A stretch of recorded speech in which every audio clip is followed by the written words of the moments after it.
Hello दोस्तों, हर हर महादेव। कैसे हो आप सब? आशा करती हूँ कि आप लोग बहुत अच्छे होंगे। मैं भी बहुत अच्छी हूँ दोस्तों। आज मैं टॉपिक लेके आई हूँ आचार्य चाणक्य जी का। आचार्य चाणक्य जी कहते हैं 3 गुप्त बातें जिसे संकट के समय हमेशा याद रखनी चाहिए। संकट के समय याद रखने वाली ये 3 बातें आप जीवन में कभी असफल नहीं हो सकते दोस्तों। दोस्तों, जिस तरह दिन धूप और छाँव आती रहती है, उसी तरह मनुष्य के जीवन में सुख दुख भी आते जाते रहते हैं। दुख के समय हमेशा धैर्य रखना चाहिए और शांत मन से उससे उबरने का रास्ता खोजना चाहिए। लेकिन जब परिस्थितियां विपरीत हों और जब बात धन, पत्नी और खुद की जान की हो, तो उससे सबसे पहले किसकी रक्षा करनी चाहिए? इस लेख में हम चाणक्य नीति में बताई गई आचार्य चाणक्य की उन 3 गुप्त बातों के बारे में जानेंगे जिन्हें संकट के समय आपको हमेशा याद रखना चाहिए। तो चलिए शुरू करते हैं। आचार्य चाणक्य ने सबसे पहले पॉइंट में बताया है कि आपातकाल के लिए पैसा बचाएं। वैसे तो इस दुनिया में हमें अपना जीवन जीने के लिए पैसे की ज़रूरत होती है, लेकिन आचार्य चाणक्य जी ने अतिरिक्त धन कमाने और उसे संचय करने की बात कर रहे हैं, क्योंकि आपातकाल के समय जब हमारे अपने ही हमसे मुंह मोड़ लेते हैं तो हमारा बचाया हुआ पैसा ही हमारे काम आता है। पैसे बचाना एक तरफ गरीबी और मध्यम वर्ग के लोगों के लिए ज़रूरत है, तो दूसरी तरफ मजबूरी, क्योंकि उसे उसके पास संकट से निपटने का कोई दूसरा रास्ता नहीं होता है। दूसरी ओर अमीरों को पैसे बचाने की कोई ज़रूरत नहीं होती, क्योंकि वह पहले से ही अमीर हैं।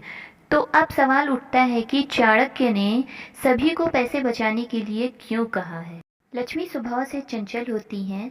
अगर आज हमारे पास है तो कल नहीं भी हो सकती हैं। ऐसे में चाहे आप अमीर हो या गरीब, मुश्किल समय में बचाया हुआ पैसा ही हमारे काम आता है। इसीलिए सबसे पहले अपने धन की रक्षा करनी चाहिए। चाणक्य ने अपने दूसरे पॉइंट में बताया है कि अपनी पत्नी की रक्षा करें। पत्नी पैसे से भी ज़्यादा कीमती होती है और इसीलिए पत्नी को घर की लक्ष्मी कहा जाता है। अगर किसी पुरुष के जीवन में सबसे ज़्यादा महत्व किसी भी चीज़ का होता है तो वह है उसकी पत्नी के रिश्ते। खास तौर पर पत्नी के त्याग और समर्पण को मिट्टी के घड़े और भट्ठी के उदाहरण से समझा जा सकता है।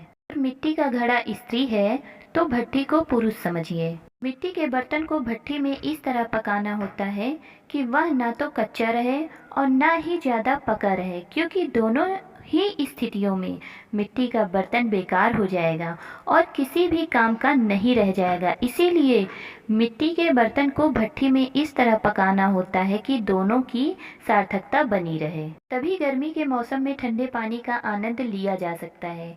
अगर कोई पुरुष दिन रात मेहनत करके पैसा कमाता है और अपने परिवार को एकजुट रखता है, तो पत्नी भी अपने घर को संभालने के लिए, पति को संभालने के लिए और हर परिस्थिति में अपने पति का साथ देने के लिए प्रतिबद्ध होती है। इसीलिए अगर कभी भी पत्नी के जीवन या स्वाभिमान पर बात आए तो पति को अपने धन की चिंता किए बिना सबसे पहले अपनी पत्नी के मान सम्मान की रक्षा करनी चाहिए। इसी कारण धन से भी पहले पत्नी की रक्षा करनी चाहिए। आचार्य चाणक्य जी अपने तीसरे पॉइंट में बताए हैं कि सबसे पहले खुद की रक्षा करनी चाहिए। अगर किसी व्यक्ति की जान को खतरा हो तो ऐसी स्थिति में उसे सबसे पहले अपने धन और पत्नी दोनों का त्याग करके खुद की रक्षा करनी चाहिए। अगर वह व्यक्ति जीवित रहेगा तो वह अपना धन और अपनी पत्नी वापस पा सकेगा, लेकिन अगर वह व्यक्ति जीवित ही नहीं रहेगा तो उसके पास धन और पत्नी होने का कोई लाभ नहीं होगा। तो आज के वीडियो में हमने जाना कि व्यक्ति आपातकाल समय के लिए थोड़ा थोड़ा करके धन बचा कर रखना चाहिए, लेकिन अगर बात पत्नी के सम्मान या जीवन की आती है तो पति को धन के प्रति मोह त्याग कर पहले अपनी पत्नी की रक्षा करनी चाहिए।